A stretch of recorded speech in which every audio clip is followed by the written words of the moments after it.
여러분은 지금까지 지구와 태양계 혹은 은하계 끝에는 무엇이 있을지에 대해 생각해 본 적이 있으신가요? 구글 맵에서 마우스 휠을 움직여서 큰 스케일의 우주를 볼 수 있다면 눈앞에는 어떤 모습이 펼쳐질까요? 다행히도 과학은 최근 큰 도약을 이뤄내며 우리의 시야를 넓혀주었습니다. 덕분에 우리는 지구에서 수십억 광년 떨어진 천체를 관찰할 수도 있게 되었죠. 이곳은 토픽입니다. 서로는 이쯤에서 마치고 이제부터 가슴이 웅장해지는 우주의 모습을 보기 위한 우주여행을 떠나보도록 하겠습니다. 준비되셨나요? 그럼 바로 시작하겠습니다.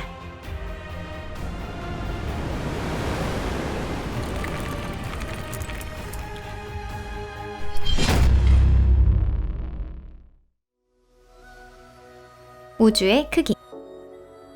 수평선이 무엇인지 알고 계신가요? 물론 지구에 한정된 질문이라면 어렵지 않게 답할 수 있습니다.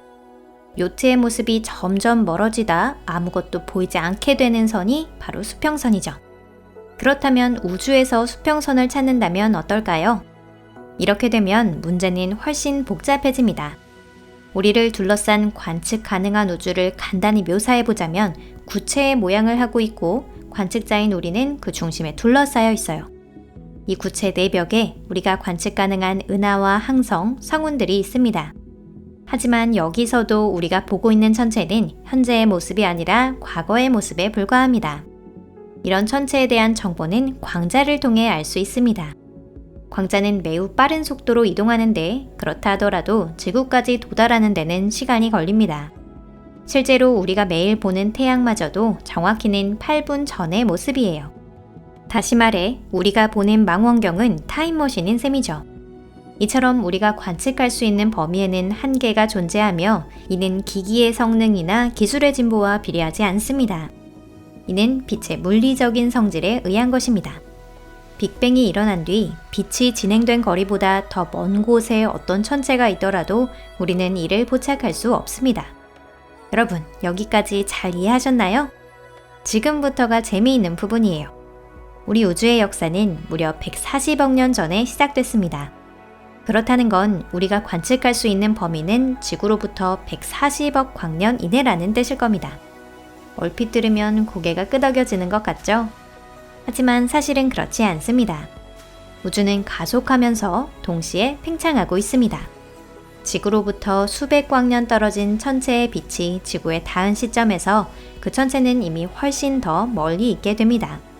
결국 관측 가능한 우주의 반경은 약 460억 광년 또는 14기가파섹이라는 결과가 나옵니다. 우리 우주가 엄청난 규모라는 건 확실히 알겠네요.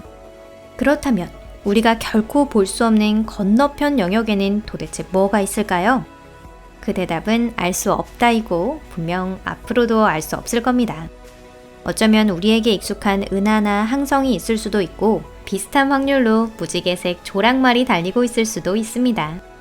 어떤 괴상한 설이라도 증명할 수도 부정할 수도 없기 때문이죠. 물론 관측 가능한 우주 내부의 모습이 균일한 것으로 보아 진실에 가까운 것은 전자라고 생각하는 것이 합리적입니다. 하지만 그곳에서만큼은 무지개색 말이 있어도 좋지 않을까요? 은하 필라멘트와 보이드, 공동. 만약 관측 가능한 우주의 거품 속을 여행한다면 그곳에는 뭐가 보일까요? 이 우주에 있는 것은 모두 무리를 이루고 있습니다. 행성은 항성을 중심으로 공전하고 있으며 항성은 모여서 성단을 만들고 또 성단은 은하를 만들고 있죠.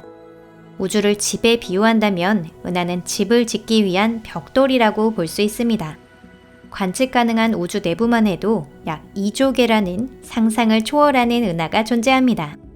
이 중에 어디에도 속하지 않는 아웃사이더 은하를 찾기란 결코 쉽지 않습니다. 은하가 모이면 은하단이라고 하는 큰 구조가 만들어집니다. 이 은하단 안에는 수십에서 수천 개의 은하와 대량의 얇은 성간가스가 있습니다. 그뿐만이 아니에요. 은하단이 모이면 초은하단이라고 하는 더 큰 구조를 이룹니다. 우리가 살고 있는 우리 은하는 국부 은하궁과 함께 라니아케아 초은하단의 일부를 이루고 있습니다. 이 라니아케아라는 아름다운 이름은 하와이어로 무한한 천국이라는 뜻을 갖고 있어요. 정말 잘 어울리는 이름이죠? 하지만 이런 라니아케아도 최대 규모의 초은하단은 아닙니다. 초은하단 중에는 사슬 같은 모양을 가진 것도 있고 비교적 완만한 벽 모양을 가진 것도 있어요. 물론 벽의 크기를 말하자면 상상을 초월하는 규모이죠. 예를 들어 허큘리스 자리 북쪽 왕관 자리 장성의 길이는 100억 광년입니다. 이는 관측 가능한 우주 직경의 10%에 해당하는 규모입니다. 한 시스템이 다른 시스템에 포함되는 이런 단계는 영원히 계속되는 걸까? 이 주제에 대해 연구자들은 오랜 시간 의문을 품어왔습니다. 우주의 스케일을 계속해서 키워나가면 어느 집단이 더 큰 집단의 일부가 되어가는 모습을 계속 볼 수 있는 걸까요? 만약 정말 그렇다면 우리는 대체 어디에 있는 걸까요? 하지만 현재까지는 다행히 은하 필라멘트를 웃도는 구조는 존재하지 않습니다. 은하 필라멘트란 초은하단과 고온가스로 채워진 수억 광년 길이의 끈 모양의 구조를 말합니다. 끈과 끈 사이에는 보이드라고 하는 아무것도 존재하지 않는 공동이 있습니다. 자고 일어났는데 갑자기 이런 빛도 무엇도 없는 암흑 공간에서 깨어난다면 어떨까요? 상상만 해도 등골이 오싹해집니다. 실제로 우리의 우주를 형성하고 있는 핵심은 바로 이 은하 필라멘트와 보이드입니다. 이런 구조는 그물망이나 거미줄 혹은 뇌 뉴런과 비슷해요. 정말 아름답죠? 하지만 우리 인류가 사막의 모래알보다도 작은 이 필라멘트의 일부라는 사실은 조금 무섭게 느껴지기도 합니다. 암흑 물질과 암흑 에너지. 하지만 놀랍게도 여기서 끝이 아닙니다.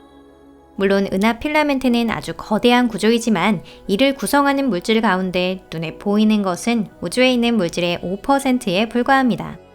나머지는 수수께끼에 쌓인 암흑 물질과 암흑 에너지로 되어 있죠. 암흑 물질은 우주에 불균일하게 분포하고 있는데 평균적으로 일반적인 물질의 5배라고 알려져 있습니다. 암흑 물질은 전자기 상호작용을 하지 않습니다. 즉 빛을 반사하지도 흡수하지도 않는다는 뜻이죠. 그렇기에 완전한 암흑의 모습을 하고 있는 것이죠. 그렇다면 암흑 물질을 본 사람은 아무도 없다는 뜻인데 어떻게 우리는 그 존재를 알고 있을까요? 사실 암흑 물질은 중력을 갖고 있습니다. 미세한 철가루가 자석에 붙듯이 눈에 보이는 물질이 암흑 물질로 끌려갑니다. 그리고 제다이의 포스에 다크사이드가 있듯이 우주에도 암흑 에너지가 있습니다. 아까도 말씀드렸다시피 우주는 가속하면서 동시에 팽창하고 있습니다. 다시 말해 알 수 없는 힘이 우주를 밀고 있다는 뜻이죠. 그 역할에 딱 어울리는 것이 바로 이 암흑 에너지입니다. 다만 정체에 대해서는 거의 알려지지 않았는데요. 일반적인 정설에 의하면 이는 우주상수로 진공이 원래부터 가지고 있는 특성일 것이라고 추측하고 있습니다. 왜 이런 모습일까? 우주는 왜 이런 모습일까? 드디어 이 중요한 질문에 답할 때가 왔습니다. 그 열쇠는 중력에 있어요. 만약 중력이 없었다면 우주의 모든 물질은 균등하고 균일하게 분포돼 있었을 것입니다. 하지만 빅뱅 직후 중력이 작용하기 시작하면 입자가 결합되며 좀 더 견고한 구조를 갖게 됩니다. 이후 항성이 만들어지고 은하가 생겼으며 이 은하가 모여 은하단이 만들어졌죠. 만약 중력이 없었다면 저도 여러분도 없었을 것이고 지금과 같은 우주는 존재할 수 없었을 것입니다. 하지만 무엇이든 존재의 끝은 있는 법입니다. 이 법칙은 우주에도 저희 영상에도 예외 없이 작용합니다. 하지만 영상을 보고 계신 여러분들께는 끝없는 무한한 감사를 드리고 싶은 마음이에요. 그럼 마지막으로 우주의 끝에 대해 생각해 보겠습니다.